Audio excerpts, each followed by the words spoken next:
Mon enfant bien-aimé, écoute-moi aujourd'hui. Écoute avec toutes les fibres de ton être, avec chaque battement de ton cœur, avec chaque souffle que tu prends. Je suis ici. Je suis présent.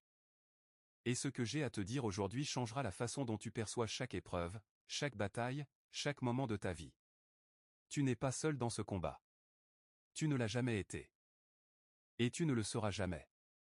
Je sais ce que tu traverses. Je connais le poids que tu portes en ce moment. Je connais les nuits où tu restes éveillé, les yeux grands ouverts dans l'obscurité, à te demander si quelque chose changera un jour. Je connais les larmes que tu ravales pour ne pas montrer ta vulnérabilité. Je connais les moments où ton cœur se serre tellement fort que tu te demandes si tu pourras encore respirer normalement. Je connais chacune de ces choses parce que je suis là, avec toi, à chaque instant. Mais voici ce que tu dois comprendre aujourd'hui, ce que tu dois graver dans les profondeurs de ton âme, la bataille qui se déroule autour de toi est réelle. Elle est réelle, intense, et elle vise directement ce que tu es, ce que tu portes, et ce que tu as été appelé à accomplir. L'ennemi n'attaque pas les gens sans importance. Il n'attaque pas ceux qui ne représentent aucune menace pour son royaume. Le fait qu'il se batte contre toi avec autant d'acharnement est lui-même la preuve que tu as une valeur extraordinaire dans le royaume de Dieu. Ne te laisse pas tromper par ces mensonges. Ne laisse pas ces voix qui murmurent que tu es défaillant, que tu es sans espoir. Que tu es trop brisé pour être restauré et s'installer dans ton esprit comme si elles portaient une quelconque vérité. Ce sont des mensonges. Des mensonges construits avec soin pour te faire abandonner avant que tu n'arrives au seuil de ta percée. L'ennemi sait ce qui t'attend. Il voit le plan que j'ai pour toi. Et il fait tout ce qui est en son pouvoir pour t'empêcher d'y arriver. Mais voici la vérité qui doit résonner dans tout ton être, la vérité qui brise toutes ces chaînes, qui renverse toutes ces forteresses, qui réduit à néant toutes ces stratégies. Mon autorité est réelle aussi.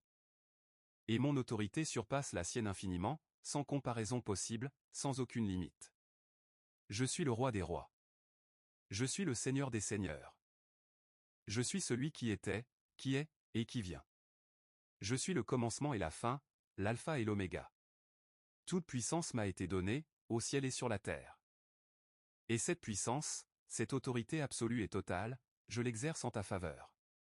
Tu m'appartiens. Et rien de ce que l'ennemi peut faire, aucune de ses ruses, aucune de ses attaques, aucune de ses accusations, ne peut changer ce fait fondamental. Tu m'appartiens. Je t'ai choisi avant la fondation du monde. J'ai gravé ton nom sur la paume de mes mains. J'ai planifié chaque jour de ta vie avec un amour qui dépasse toute compréhension humaine. Et je ne t'abandonnerai pas. Je ne te laisserai pas tomber. Je ne permettrai pas que tu sois détruit par une force qui est, en fin de compte, déjà vaincue. Comprends-tu ce que je te dis? L'ennemi que tu affrontes est déjà vaincu. Sa défaite a été scellée sur la croix.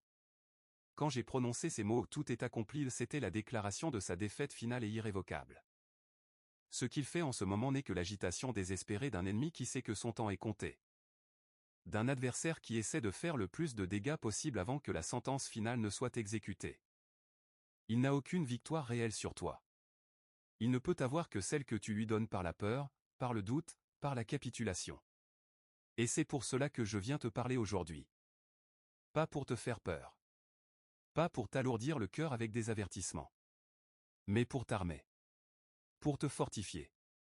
Pour t'équiper avec la vérité qui brise chaque chaîne et ouvre chaque porte fermée. La bataille est réelle. Je ne vais pas te mentir en te disant que tout est facile, que les épreuves ne sont pas douloureuses, que les combats ne laissent pas de cicatrices. Ce serait te manquer de respect. Tu sais ce que tu as traversé. Tu connais le coup de ces saisons difficiles. Les larmes versées étaient réelles. La douleur ressentie était réelle. Les moments où tu as eu l'impression de ne plus avoir la force de continuer étaient réels. Mais je suis intervenu à chaque fois. Même quand tu ne me voyais pas. Même quand tu ne ressentais pas ma présence. Même quand tu pensais que j'avais peut-être détourné le regard. J'étais là. Je suis toujours là. Je gardais chacun de tes pas. Je portais ce que tu ne pouvais pas porter seul. Je te tenais quand tu pensais tomber dans le vide. Pense à ces moments où tu as été au bout du rouleau, où tu pensais que tout était fini et pourtant, tu es encore là. Quelque chose a changé. Une porte s'est ouverte. Une provision est arrivée. Une force t'a traversé de l'intérieur, Une force que tu ne comprenais pas toi-même mais qui t'a permis de mettre un pied devant l'autre encore une fois. C'était moi. C'est toujours moi. Ma main n'est jamais trop courte pour sauver. Mon oreille n'est jamais fermée quand tu cries vers moi. Aujourd'hui, je veux que tu lèves les yeux. Pas vers le problème. Pas vers ce qui semble impossible. Pas vers les murailles qui te semblent infranchissables. Lève les yeux vers moi. Parce que je suis plus grand que tout ce qui se dresse contre toi. Je suis plus puissant que tout ce qui essaie de te faire trébucher. Je suis plus sage que toutes les stratégies de l'ennemi combinées. Et je suis de ton côté. Sais-tu ce que cela signifie d'avoir Dieu pour toi? L'apôtre Paul le comprenait. C'est pour cela qu'il pouvait écrire depuis une prison que si Dieu est pour nous, qui sera contre nous? Ce n'était pas une question rhétorique vide de sens. C'était une déclaration de guerre spirituelle. Une proclamation de victoire dans les fers. Une affirmation de triomphe au milieu de la tempête. Si je suis pour toi et je le suis, absolument, complètement, sans réserve, alors chaque force qui s'élève contre toi doit d'abord passer par moi. L'ennemi ne peut pas toucher ta vie sans ma permission. Et quand il est parfois permis que certaines épreuves t'atteignent, c'est parce que je vois quelque chose dans toi que l'épreuve seule peut révéler, une profondeur de foi, une mesure de grâce. Une capacité de résilience que la paix seule ne peut pas produire. Je ne gaspille rien dans ta vie. Chaque douleur a un but. Chaque attente a un sens. Chaque moment où tu te sens au bord du gouffre est en fait un moment où je te prépare pour quelque chose d'extraordinaire. Les saisons les plus difficiles de ta vie sont souvent les antichambres de tes plus grandes percées. Regarde les grands hommes et femmes de foi qui ont marché avant toi. Abraham a dû attendre 25 ans pour voir la promesse s'accomplir. Joseph a passé des années dans la prison avant d'accéder au palais. Moïse a erré pendant 40 ans dans le désert avant de mener son peuple vers la liberté. David a fui pour sa vie pendant des années avant de monter sur le trône. Et dans chacun de ces cas, ce n'était pas l'absence de ma présence, c'était la gestation de ma promesse. Je prépare des personnes, pas juste des performances. Je construis des caractères, pas juste des carrières. Je forge des guerriers spirituels, pas juste des spectateurs religieux. Et cette forge est chaude. Elle est inconfortable.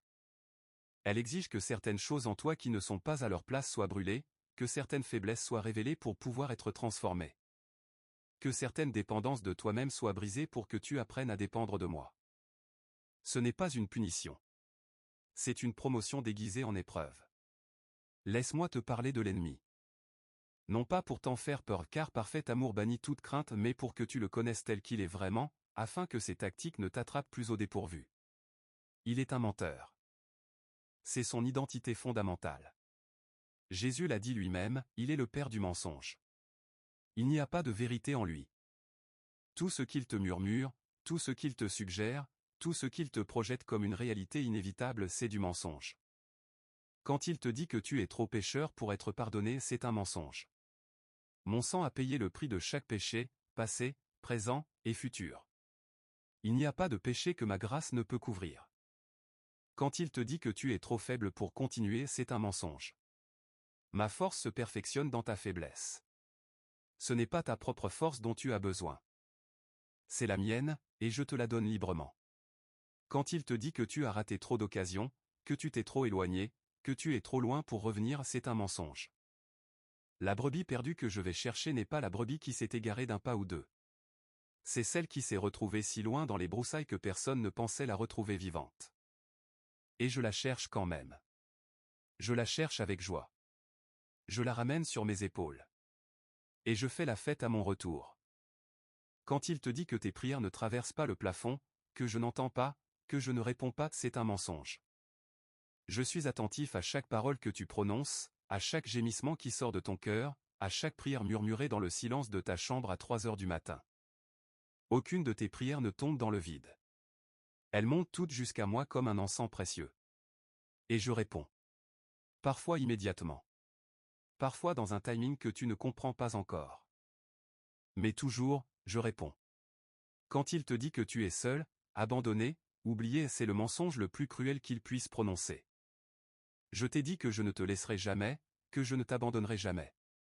Ce n'était pas une promesse conditionnelle. Ce n'était pas « je resterai avec toi tant que tu te comportes bien » ou « je serai là si tu ne te trompes pas trop souvent ». C'était une promesse absolue, inconditionnelle. Ancrée dans ma nature immuable.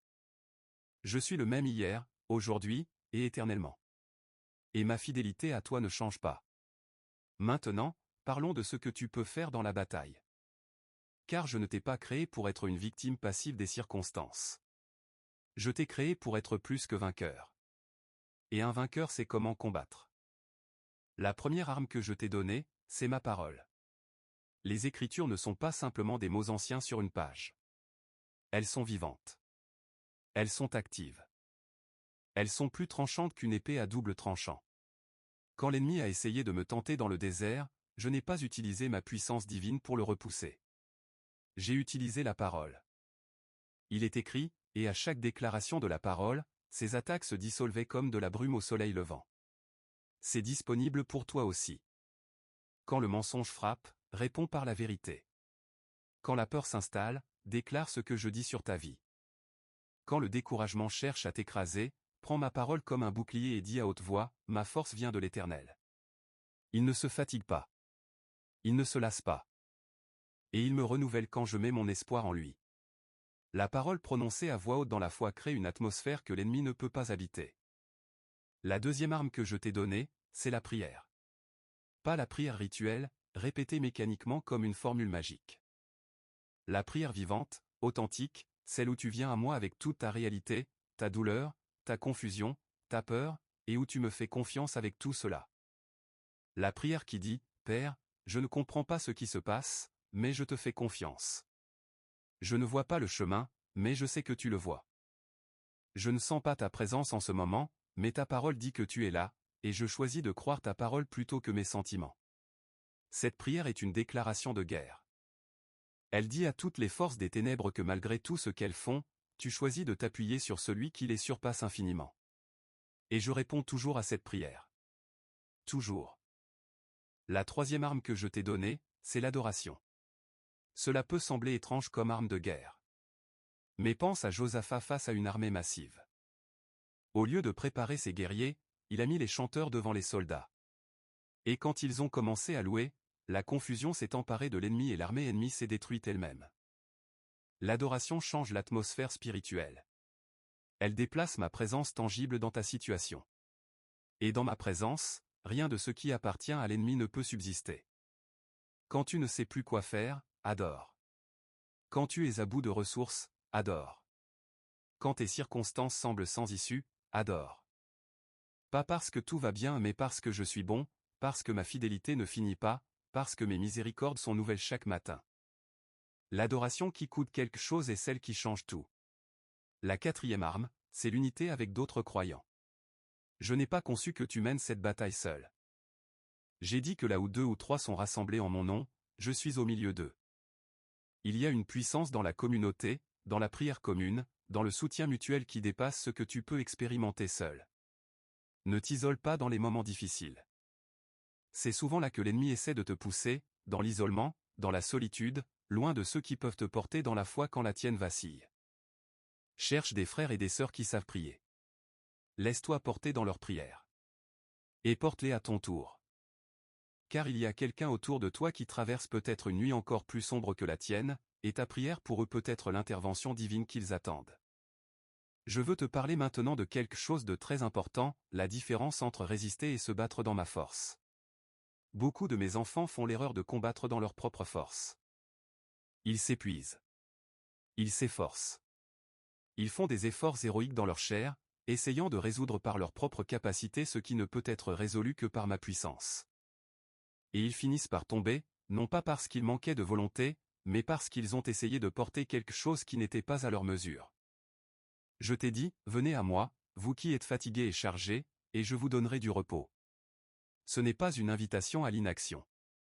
C'est une invitation à un changement de source. À cesser de puiser dans ta propre réserve limitée et à commencer à puiser dans la mienne qui est illimitée. C'est l'art du repos actif, de la lutte dans la foi plutôt que dans l'effort charnel. Quand tu combats dans ma force, quelque chose change. Tu n'es plus submergé par l'anxiété à propos du résultat, parce que tu sais que le résultat est entre mes mains. Tu n'es plus écrasé par le poids de devoir tout contrôler, parce que tu reconnais que le contrôle ultime m'appartient. Tu n'es plus paralysé par la peur de l'échec, parce que tu sais que même si tu trébuches, je suis là pour te relever. Ce n'est pas de la passivité. C'est de la confiance. Et la confiance est l'acte le plus radical de la vie spirituelle. Il y a quelque chose d'autre que je dois te dire, quelque chose que l'ennemi ne veut surtout pas que tu comprennes, ta position dans le royaume. Tu n'es pas juste un sujet de mon royaume. Tu n'es pas juste un serviteur parmi d'autres. Tu es un héritier. Un co-héritier avec mon Fils bien-aimé. Tout ce qui lui appartient t'appartient aussi par adoption divine. L'autorité que j'ai investie dans mon Fils, il l'a partagée avec toi. Il t'a donné pouvoir sur toutes les œuvres de l'ennemi. Il t'a donné autorité pour fouler aux pieds serpents et scorpions. Il a dit que les portes de l'enfer ne prévaudront pas contre son Église. Tu es l'Église. Tu es son corps sur cette terre. Et les portes de l'enfer ne peuvent pas prévaloir contre toi. Mais voici ce qui est crucial, l'autorité doit être exercée. Une autorité que tu ne revendiques pas ne fait rien pour toi. Un roi qui ne monte jamais sur son trône ne règne pas. Un soldat qui n'utilise jamais ses armes ne gagne aucune bataille. Je t'ai équipé. Maintenant, marche dans cet équipement. Cela signifie parler à la situation plutôt que de simplement parler de la situation. Cela signifie déclarer ce que tu crois plutôt que de simplement exprimer ce que tu ressens. Cela signifie adopter une posture de victoire même quand les circonstances suggèrent la défaite parce que la victoire n'est pas déterminée par ce que tu vois avec tes yeux naturels, mais par ce que je dis dans ma parole. Quand tu parles à la montagne et lui dis de se jeter dans la mer, tu parles non pas selon ce que tu vois, mais selon ce que tu crois. Et cette fois, même petite comme une graine de moutarde, met en mouvement des forces célestes que les yeux humains ne peuvent pas percevoir. Je veux aussi te parler de la patience dans la bataille. Car certaines batailles ne se résolvent pas du jour au lendemain. Certaines sont de longue durée. Certaines demandent de tenir debout pendant des jours, des semaines, des mois, parfois des années. Et dans ces batailles longues, l'ennemi espère que tu te lasseras, que tu abandonneras juste avant la percée, que tu capituleras juste à l'aurore de la délivrance. Ne le laisse pas avoir cette satisfaction. La persévérance est l'une des vertus les plus puissantes du royaume. Celui qui tient jusqu'à la fin sera sauvé. Celui qui endure la nuit complète verra le matin. Celui qui ne perd pas cœur moissonné en temps voulu. La fidélité dans la continuité est une forme de foi héroïque que le ciel remarque et honore. Je sais que tu es fatigué. Je sais que certains jours, le seul acte de foi que tu peux accomplir est de simplement ne pas abandonner. Et je veux te dire, c'est suffisant. Ce simple acte de ne pas abandonner, de te lever encore une fois, de mettre un pied devant l'autre. De dire je ne sais pas comment je vais m'en sortir mais je continue de te faire confiance, cet acte est héroïque aux yeux du ciel. L'endurance n'est pas la même chose que la résignation. L'endurance dit, je ne comprends pas ce chemin, mais je fais confiance à celui qui le connaît. La résignation dit, rien ne changera jamais de toute façon. L'endurance regarde vers l'avant. La résignation regarde vers le bas. L'endurance est active. La résignation est passive. Choisis l'endurance. Et voici quelque chose qui te donnera de la force dans les saisons longues, rappelle-toi ce que j'ai fait par le passé. Les Israélites dans le désert avaient tendance à oublier les miracles que j'avais accomplis pour eux, et cet oubli les rendait vulnérables au doute et à la rébellion. Ne fais pas cette erreur. Prends le temps de te souvenir. Rappelle-toi comment j'ai ouvert des portes qui semblaient impossibles. Comment j'ai pourvu alors que toutes les ressources naturelles étaient épuisées. Comment j'ai guéri quand les médecins avaient dit non.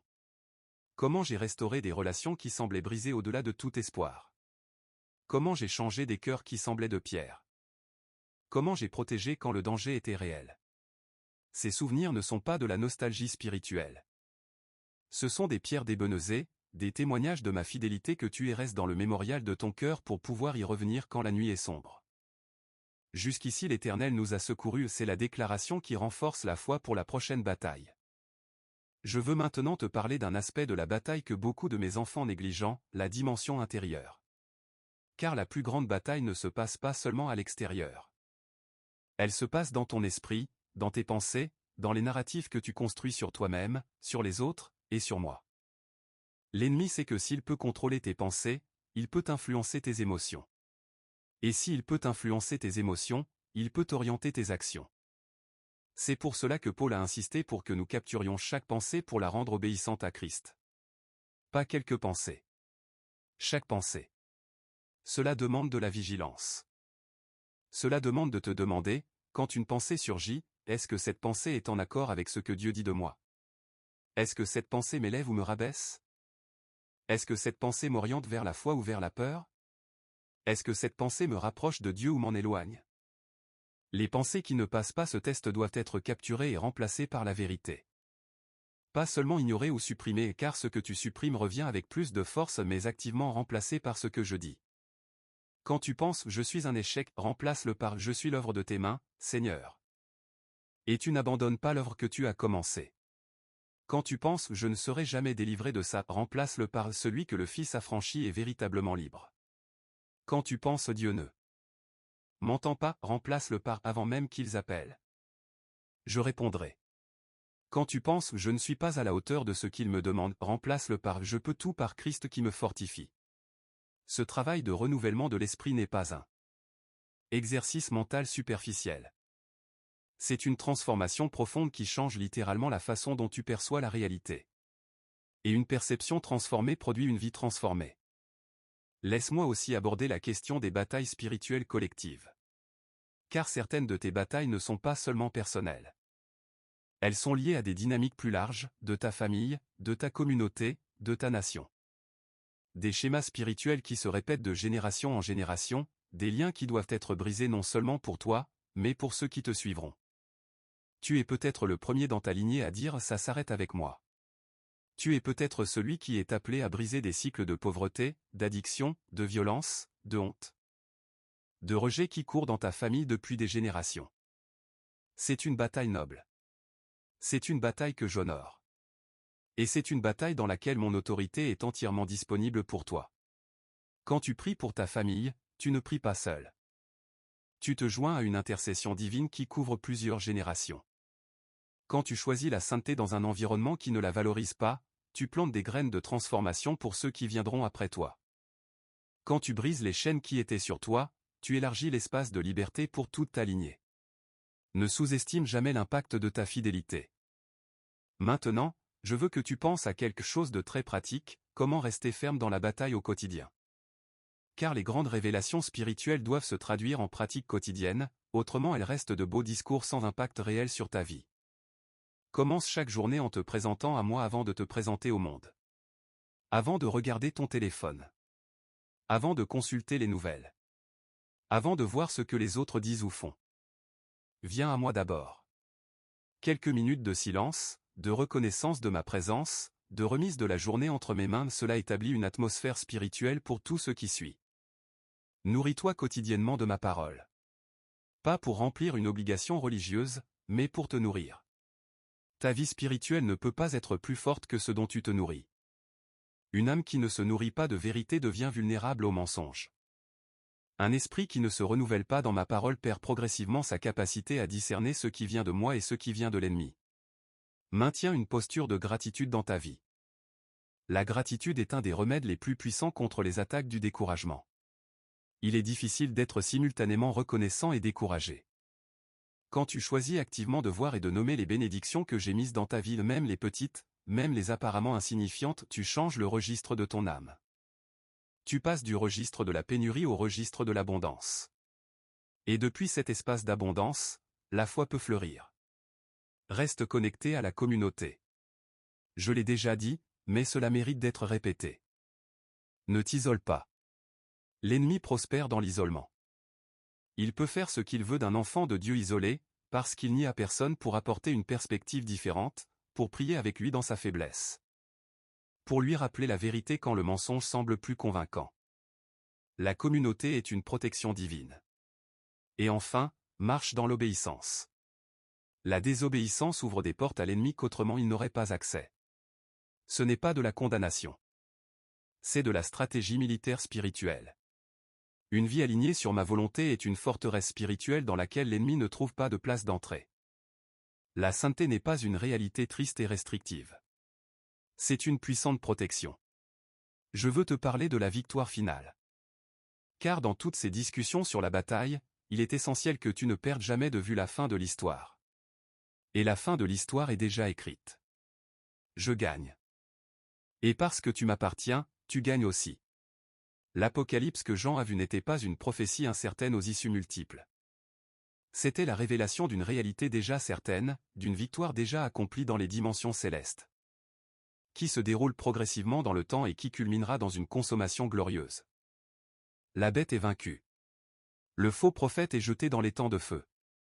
Satan lui-même est finalement lié, puis jeté, et son pouvoir brisé pour l'éternité. Et toi? Toi qui as combattu, qui as tenu bon, qui as souffert pour ma gloire, qui as choisi de croire même quand c'était difficile? Toi, tu seras avec moi. Pour toujours. Dans une gloire et une joie que les mots humains ne peuvent pas commencer à décrire. Dans un lieu où il n'y a ni larmes, ni deuil, ni cris, ni douleur car les premières choses sont passées. Dans une intimité avec moi et avec le Père que tu ne peux qu'entrevoir maintenant, mais que tu expérimenteras alors dans sa plénitude absolue. Cette réalité à venir doit teinter ta perspective sur la réalité présente.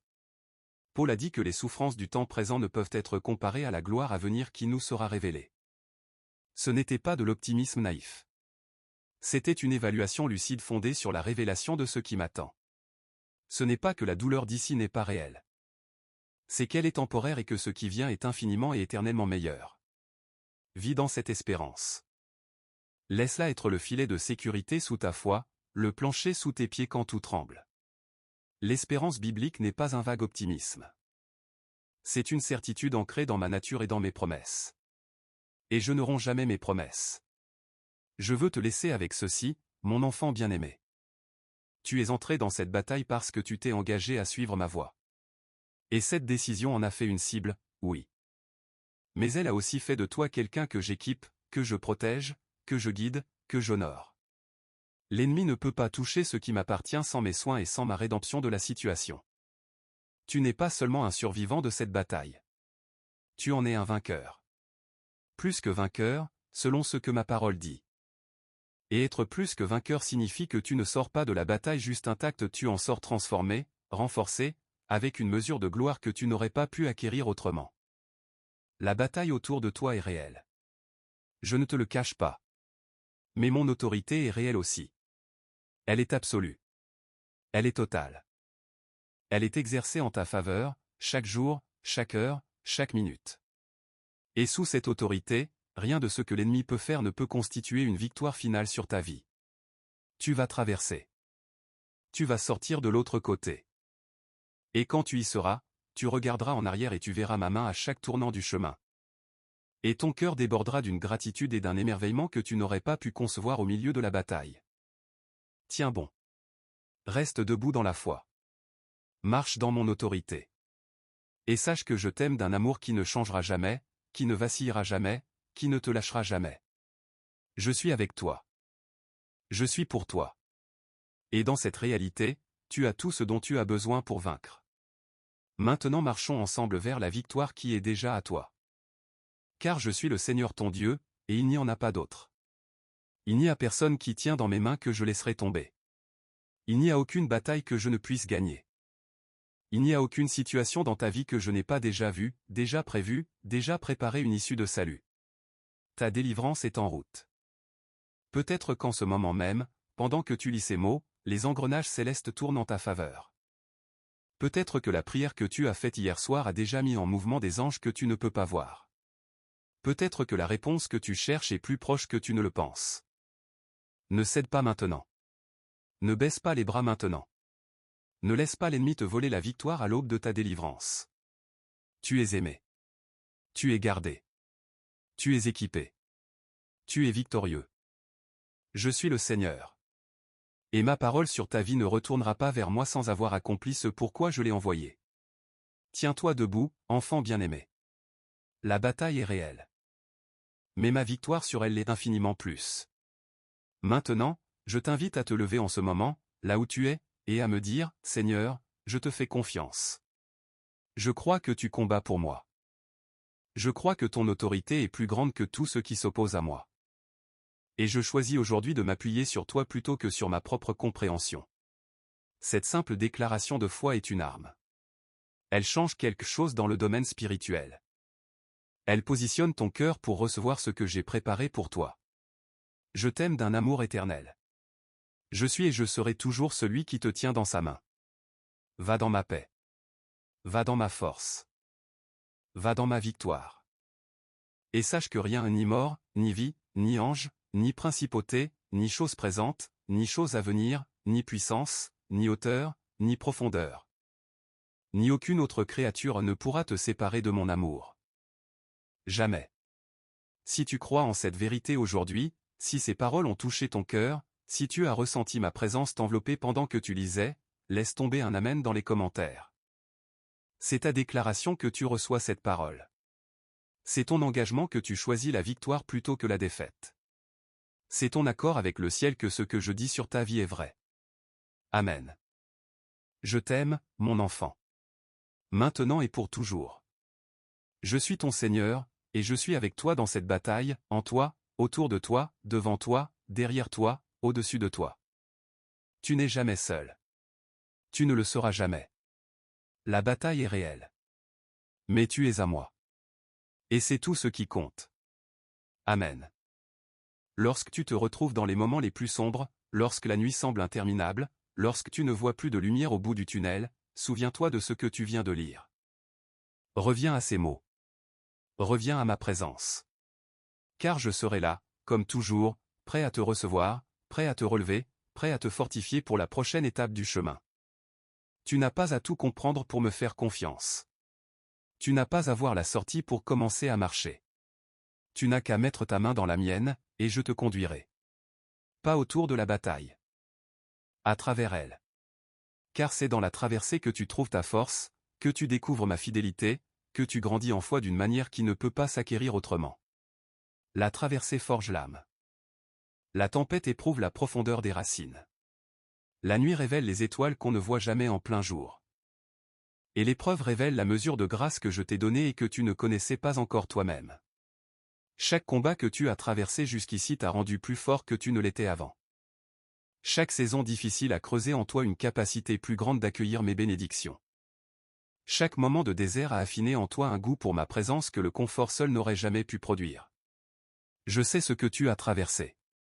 Je sais ce que ça t'a coûté. Et je sais aussi ce que j'ai préparé pour la suite. Et je te dis, ça en vaut la peine. Le chapitre qui vient est plus beau que celui que tu quittes. La promesse qui t'attend est plus grande que la douleur que tu as connue. La joie qui est devant toi dépasse les larmes qui sont derrière. Alors continue. Avance. Un pas après l'autre, dans ma grâce, dans ma force, dans ma présence. Je suis avec toi. La bataille autour de toi est réelle. Mais moi aussi je suis réel. Et mon autorité, mon amour, ma fidélité, tout cela est plus réel que n'importe quelle opposition que tu pourrais jamais affronter. Tu es dans ma main. Et je ne lâche pas, amen. Laisse-moi maintenant te parler de quelque chose que peu de gens comprennent vraiment, la nature de l'autorité spirituelle et comment elle fonctionne dans ta vie quotidienne. Car beaucoup de mes enfants récitent des vérités sur l'autorité sans jamais vraiment marcher dans cette autorité. Il y a une différence entre connaître une vérité et vivre dans cette vérité. Il y a une différence entre déclarer ce qui est à toi et réellement le recevoir et le vivre. L'autorité spirituelle fonctionne à travers la foi, l'obéissance, et la connaissance de l'identité. Ces trois piliers sont interdépendants. Quand l'un s'affaiblit, les autres en subissent les conséquences. Et quand les trois sont forts et alignés, quelque chose de remarquable se produit dans ta vie. Parlons d'abord de la foi. La foi n'est pas un sentiment. La foi n'est pas une expérience émotionnelle intense. La foi est une confiance active, ancrée dans des fondations réelles, qui s'exprime par des actes concrets. Hébreux 11 est rempli d'histoires de gens qui ont agi dans la foi et qui ont fait des choses qui semblaient impossibles ou absurdes aux yeux du monde précisément parce qu'ils croyaient ce que je leur avais dit plutôt que ce que leurs yeux voyaient. Noé a construit un arche dans un monde où il n'avait jamais plu. Abraham a quitté son pays sans savoir où il allait. Moïse a traversé la mer Rouge. Josué a marché autour de Jéricho pendant 7 jours. David s'est avancé vers Goliath avec une fronde et 5 pierres. Chacun de ces actes semblait insensé selon la logique humaine. Chacun était un acte de foi qui mettait ma puissance en mouvement. Ta foi agit de la même manière. Quand tu décides de prier pour quelqu'un de malade malgré les rapports médicaux défavorables, tu fais un acte de foi.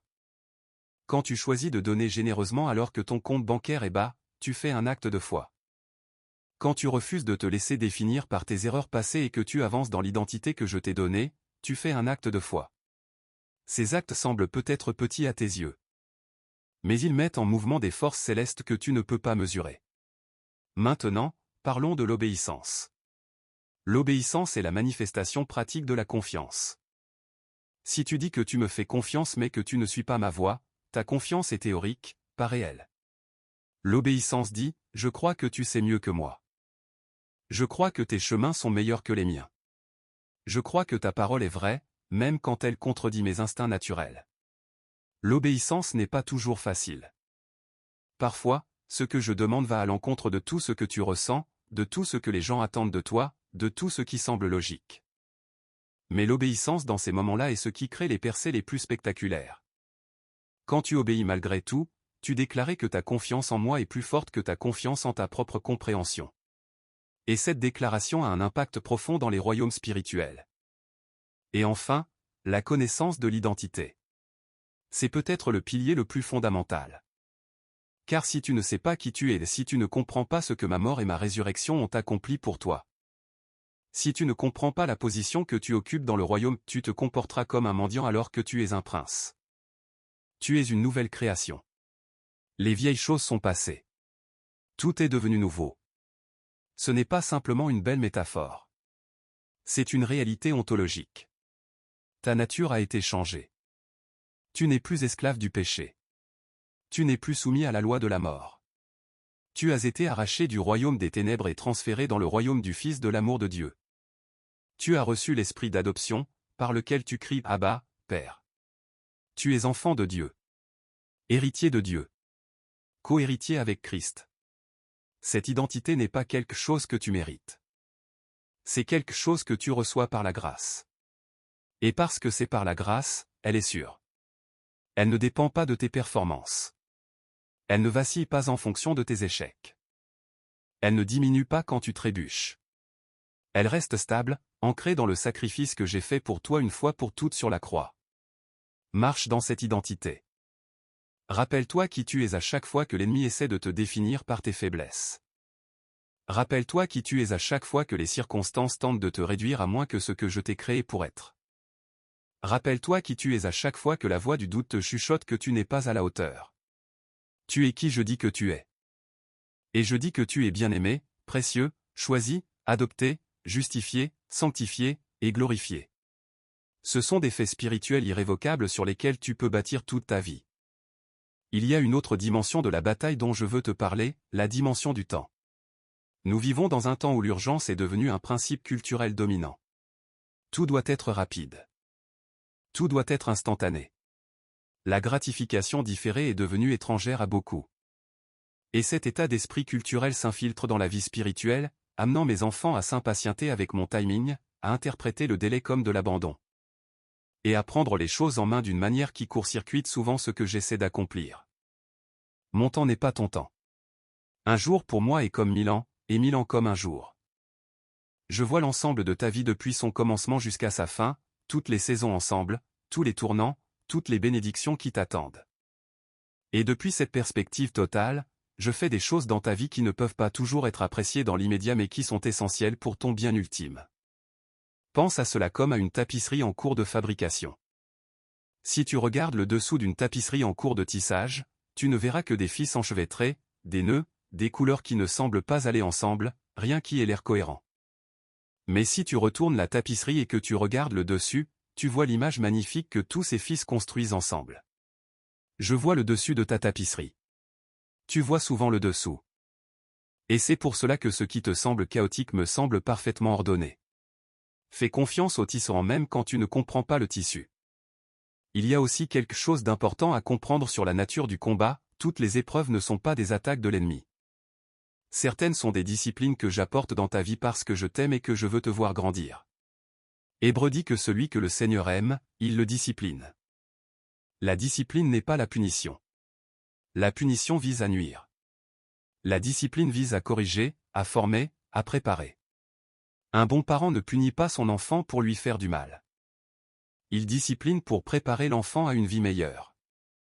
Quand je permets certaines épreuves dans ta vie, ce n'est pas parce que je suis en colère contre toi, ce n'est pas parce que tu as trop péché, ce n'est pas parce que tu es en dehors de ma grâce. C'est souvent précisément parce que tu es dans ma grâce et que je travaille activement à te former selon l'image de mon Fils. La clé est de répondre à la discipline avec une posture d'apprentissage. Quand une épreuve vient, au lieu de simplement demander « Pourquoi ceci arrive-t-il ?», demande aussi au Seigneur « Qu'est-ce que tu veux que j'apprenne dans ceci ? Comment veux-tu que je grandisse ? Qu'est-ce que tu veux que cette saison produise en moi ?» Cette posture transforme chaque épreuve de simple obstacle en opportunité de croissance. Je veux aussi te parler de la gratitude prophétique. Il y a un type de gratitude qui est réactif, tu es reconnaissant pour ce que tu as déjà reçu. C'est bon et important.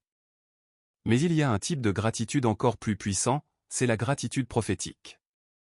C'est remercier pour ce que je n'ai pas encore accompli dans le naturel, mais que tu tiens comme certain dans la foi. Quand tu dis merci Seigneur pour la guérison qui est en route, pour la provision qui vient, pour la restauration qui approche avant même que ces choses se manifestent dans ta réalité naturelle, tu pratiques la gratitude prophétique. Et cette forme de gratitude est une puissante déclaration de foi. Elle dit à l'ennemi que tu crois ce que je dis plus que ce que tu vois. Elle dit au ciel que tu es aligné avec mes promesses. Elle crée une atmosphère de réception pour ce qui est encore à venir. Les grands hommes de foi dans la Bible pratiquaient souvent la gratitude prophétique. Abraham a rendu gloire à Dieu, étant pleinement persuadé que ce que Dieu avait promis, il était capable de l'accomplir avant même la naissance d'Isaac. Cela n'est pas de la pensée positive superficielle. C'est de la foi active en un Dieu fidèle. Laisse-moi aussi te parler de la dimension communautaire de la victoire. Je n'ai pas conçu que tu atteignes ta destinée seul. Le corps de Christ est exactement cela, un corps. Chaque membre a un rôle à jouer. Chaque don spirituel contribue à quelque chose de plus grand. Et dans les batailles spirituelles les plus intenses, la puissance de la prière communautaire est extraordinaire. Il y a des percées qui ne se produisent que dans le contexte de la prière collective. Il y a des délivrances qui nécessitent la présence et la foi d'autres croyants. Il y a des moments où la foi d'un autre peut porter ta prière quand la tienne est épuisée. Et il y a des moments où tu seras celui qui porte la prière pour quelqu'un d'autre, et ta foi sera l'instrument de sa délivrance. Ne prive pas le corps de ce que tu as à donner. Et ne prive pas toi-même de ce que le corps a à te donner. La vulnérabilité dans la communauté, partager ses luttes, demander de la prière, admettre sa faiblesse est un acte de foi, pas une faiblesse. Et dans cette vulnérabilité, une intercession est libérée qui porte du fruit que tu ne pouvais pas produire seul. Je veux maintenant te parler de quelque chose de très personnel, l'intimité avec moi. Car au-delà de la doctrine, au-delà des disciplines spirituelles, au-delà des stratégies de combat, ce qui compte le plus, c'est la relation. Je ne veux pas seulement être ton général de guerre. Je veux être ton père. Ton ami. Le bien-aimé de ton âme. Celui avec qui tu parles non seulement dans les crises mais dans les moments ordinaires. Celui que tu cherches non seulement pour avoir de l'aide mais pour le plaisir d'être en sa présence. Marie de Béthanie a choisi la meilleure part, s'asseoir à mes pieds, boire mes paroles, être présente avec moi, et j'ai dit que cela ne lui serait jamais ôté. Marthe s'affairait avec des tâches importantes, mais elle manquait l'essentiel. L'essentiel, c'est moi. La relation avec moi. Pas les activités pour moi, mais la présence avec moi. Dans tes batailles, rappelle-toi que je ne suis pas seulement en train de te diriger depuis une salle de commandement lointaine. Je suis avec toi. Dans les tranchées. Dans la tempête. Dans le désert.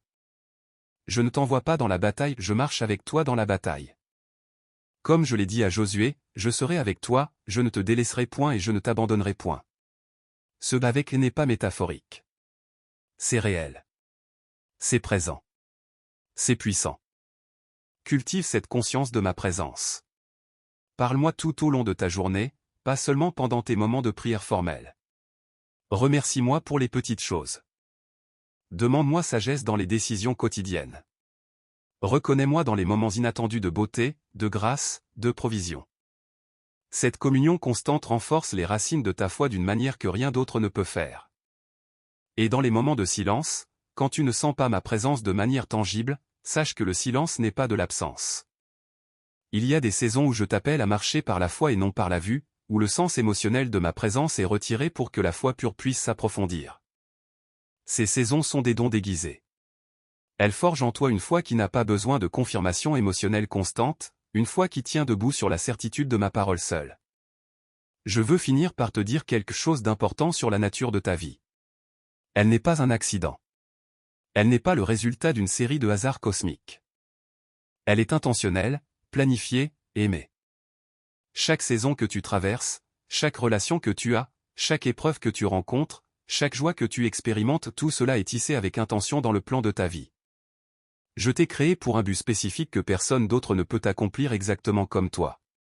Il y a des gens dans le monde qui ont besoin de ce que tu portes uniquement. Il y a des vies qui seront transformées précisément parce que tu auras eu le courage de continuer, de témoigner, d'aimer, de servir depuis l'endroit où tu es. Ta vie compte d'une manière que tu ne mesures pas encore pleinement. L'ennemi le sait. C'est pour cela qu'il combat si acharné contre toi. Il essaie de neutraliser une vie qui a le potentiel de changer le cours d'autres vies.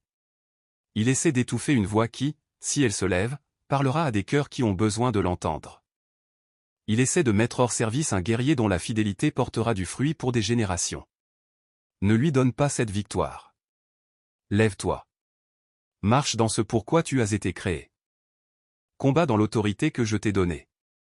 Et sache que derrière toi, autour de toi, et devant toi, se trouvent des légions d'anges envoyés pour te servir, pour protéger ta destinée, pour exécuter mes ordres en ta faveur. Tu n'es pas seul dans cette bataille. Tu ne l'as jamais été. Et tu ne le seras jamais. La bataille est réelle. Ma présence est réelle. Mon amour est réel. Mon autorité est réelle. Et tu, mon enfant bien-aimé, tu es réel dans mes plans précieux, choisis, aimé, victorieux. Amen. Si ces paroles ont touché ton cœur aujourd'hui, si tu sens la présence de Dieu te confirmer ces vérités, si tu reçois cet encouragement pour ta bataille actuelle, laisse tomber un Amen dans les commentaires. Que ta déclaration soit entendue dans les cieux et dans la terre, tu choisis la victoire. Tu choisis la foi. Tu choisis de t'appuyer sur l'autorité de celui qui a dit, « Tout pouvoir m'a été donné au ciel et sur la terre. » Et ce pouvoir est exercé en ta faveur, aujourd'hui et tous les jours. Amen.